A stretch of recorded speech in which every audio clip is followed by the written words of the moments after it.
Frères et sœurs, ce passage de l'évangile de Jean se situe à la fin du ministère de Jésus, peu avant sa mort. Tout Israël et sa diaspora se dirigent au temple de Jérusalem pour fêter la Pâque. Jésus entre triomphalement dans Jérusalem. Les pharisiens, découragés par son succès, se disent entre eux « Nous n'arriverons à rien ».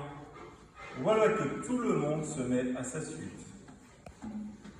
La foule se compose de juifs fervents et de païens grecs.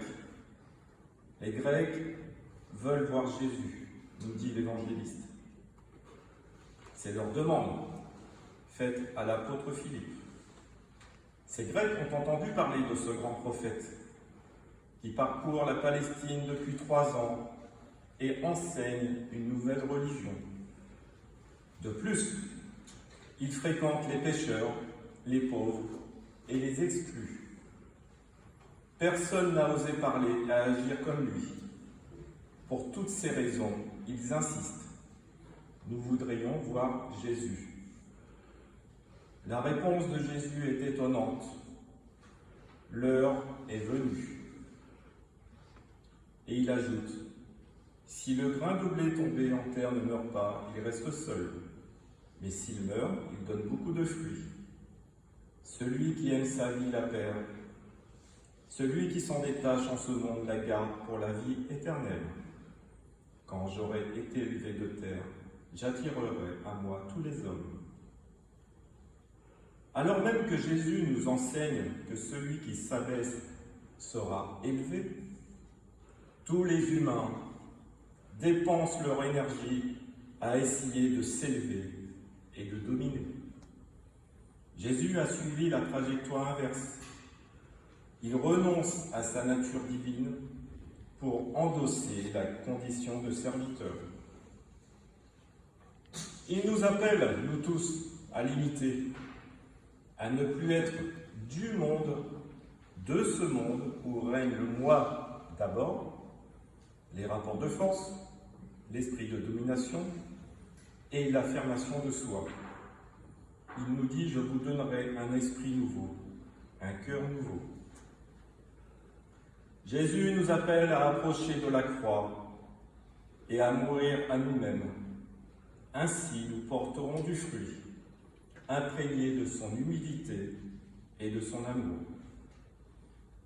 L'humilité n'est pas une dépréciation de soi, mais c'est le renoncement à l'affirmation de soi. Jésus nous dit aussi, meurs à toi-même, accepte de perdre ta vie, car c'est un autre qui s'en emparera et te conduira sur des chemins où tu n'avais même pas imaginé aller. Qui désire une vie rabougrie, une vie confinée, une vie réduite aux activités essentielles depuis la pandémie, c'est-à-dire faire ses courses, travailler, promener son chien, faire son jogging et rentrer avant le couvre-feu. Nous voulons plus, nous voulons la vie et la vie en abondance. C'est ce que promet le bon pasteur. C'est ce que Jésus nous propose ce dimanche. Il nous appelle à la vie. Mieux, il est venu nous donner sa vie. Mais souvent, nous rechignons à l'accepter. Répondre à son appel, c'est découvrir notre véritable identité, être celui que je suis vraiment. Cela ne s'adresse pas uniquement aux hommes et aux femmes d'Église. Jésus appelle tout être humain. Si nos parcours vocationnels sont parfois sinueux, ce n'est pas que Dieu nous fait passer par des chemins détournés. C'est que notre cœur est tourmenté.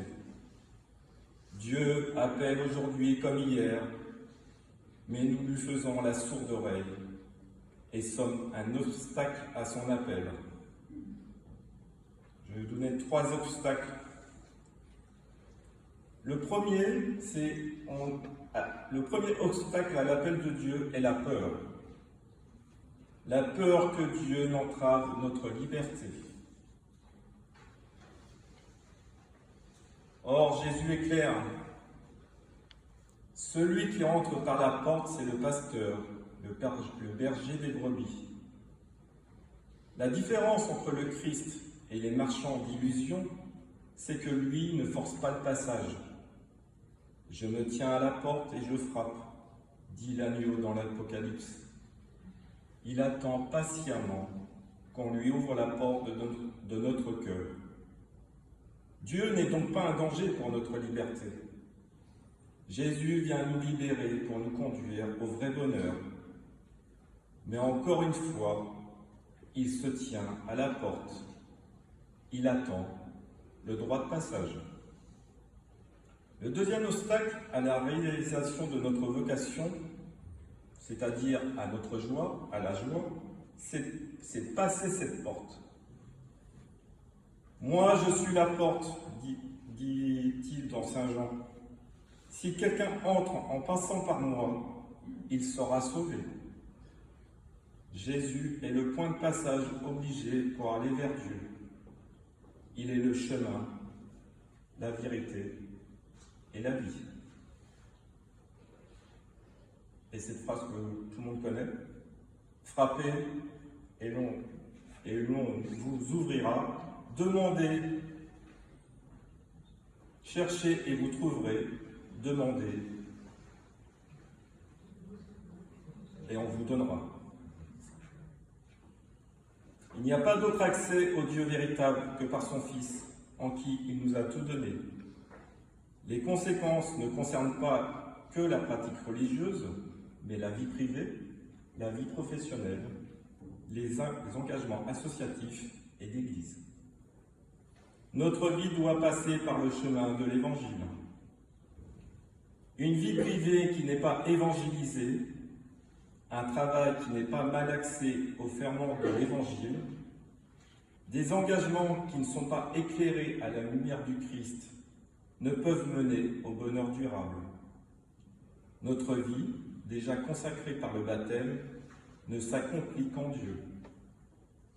Par exemple, le mariage chrétien est un engagement envers Dieu et le conjoint, un chemin exigeant, un chemin de sainteté fondé dans l'amour du Christ. L'amour humain ne s'accomplit que dans l'amour du Christ, quelle que soit notre vocation. Cessons de croire que nous pourrons la réaliser sans passer par la porte qui mène au Christ. Sinon, nous irons de désillusion en désillusion. Le dernier obstacle est notre surdité intérieure. Nous ne reconnaissons pas la voix du bon berger, de celui qui appelle chacun par son nom, car l'intériorité spirituelle est perturbée par les voix, les pensées, les bruits extérieurs, par exemple la télé, les portables, les réseaux sociaux. Il y règne une grande cacophonie. Comment mener une vie libre et responsable si nous ne sommes pas maîtres de nos cœurs? Nous devons exercer l'art du discernement, qui consiste à écouter au plus profond de notre être afin de repérer les situations qui donnent vie et celles qui mènent à la mort. Nous ne pouvons faire l'économie de cet apprentissage si nous voulons répondre à l'appel de Dieu et mener la vie digne des fils de Dieu. Si aujourd'hui nous suivons Jésus comme des passionnés, des assoiffés, rassasiés à la source d'eau vive, si nous le servons dans la paix, de toutes nos forces, quand l'heure sera venue, Jésus nous placera à ses côtés et nous verrons le sourire de Dieu. Si quelqu'un m'aime, dit Jésus, mon Père l'honorera. Amen.